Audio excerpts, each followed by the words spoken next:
I'll make these shelters as memorials, one for you and one for Moses and one for Elijah. Basically, I can make you guys abodes. Just like the Greeks, I can make you a place to live and a place to stay, and it's going to be awesome.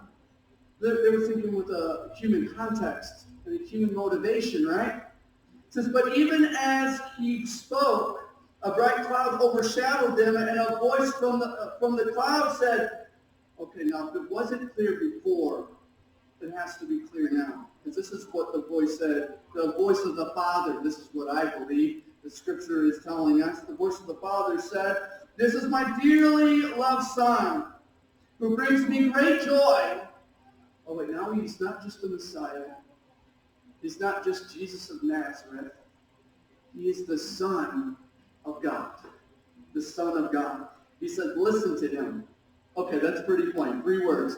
You disciples, listen to him. Listen to him. The disciples were terrified and fell down on the ground. I would too. The very presence of God. I think I'm going to fall down and be afraid. Amen. Face down on the ground. Then Jesus came over and touched them. Now the face is on the ground. They're not seeing anything at this point of what's going on. And it says, he said, get up. He said, don't be afraid. And when they looked up, Moses and Elijah were gone.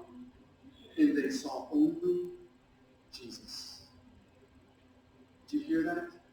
Those that were prophesied by these other people saying that maybe Jesus is this, or maybe the Messiah is this, when they looked up, the only person that could be the Messiah, the Son of the living God, was standing before them. It was just them and Jesus.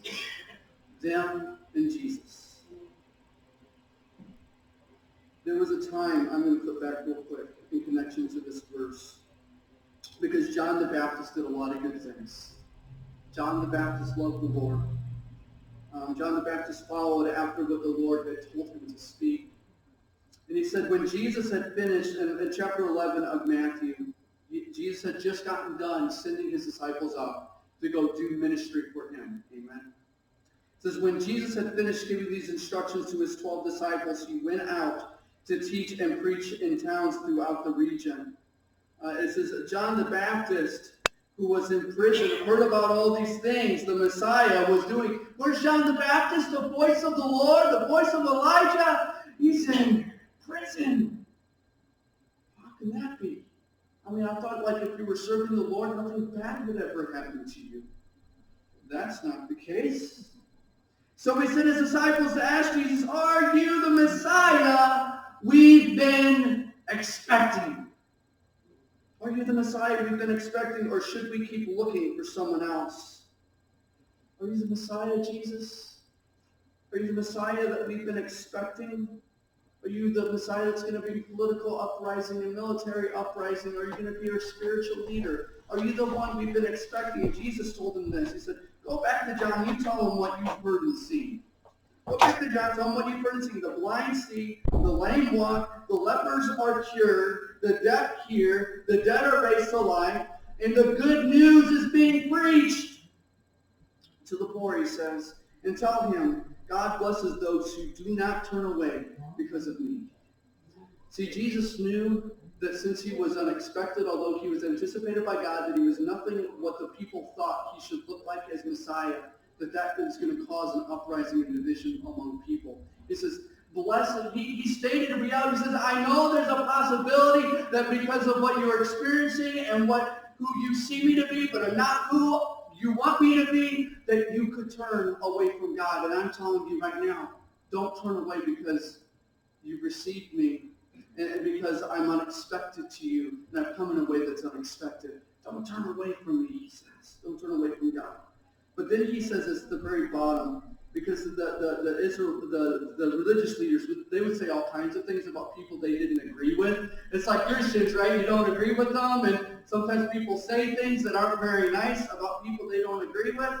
Well, that's what the Pharisees and Sadducees and Zealots and these Essenes, they were saying about John and Jesus, which interesting, they were relatives. They were relatives, and they knew each other at birth. But it says this in verse 18 of chapter 11, where John didn't spend his time, it says, To what can I compare this generation in verse 16? It is like children playing a game in the public square. They complain to their friends.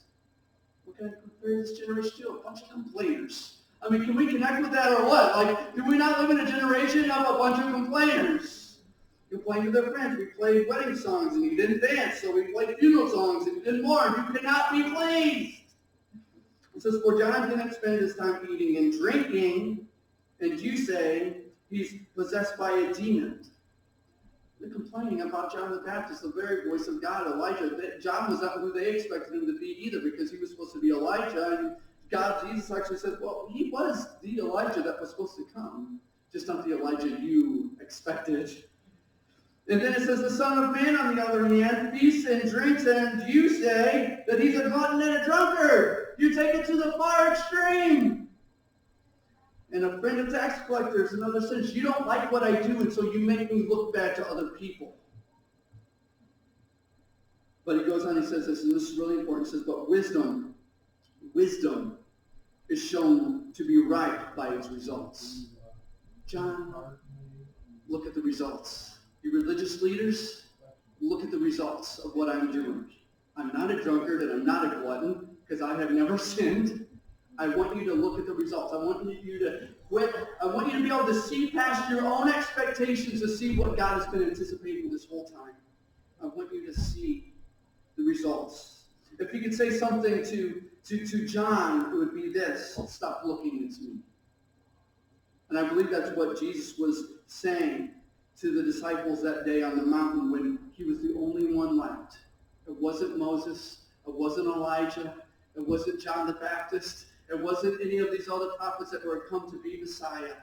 He would say, boys, stop looking around and all these different things. Stop getting yourself distracted. I am the Messiah.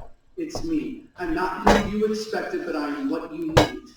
I'm not who you expected, but I am who God anticipated. And I'm the one that's going to bring freedom, not just to the Israelite people. He came to his own people, Scripture says, because he loves his own people, but his own people rejected him. He said, I came for the Israelites,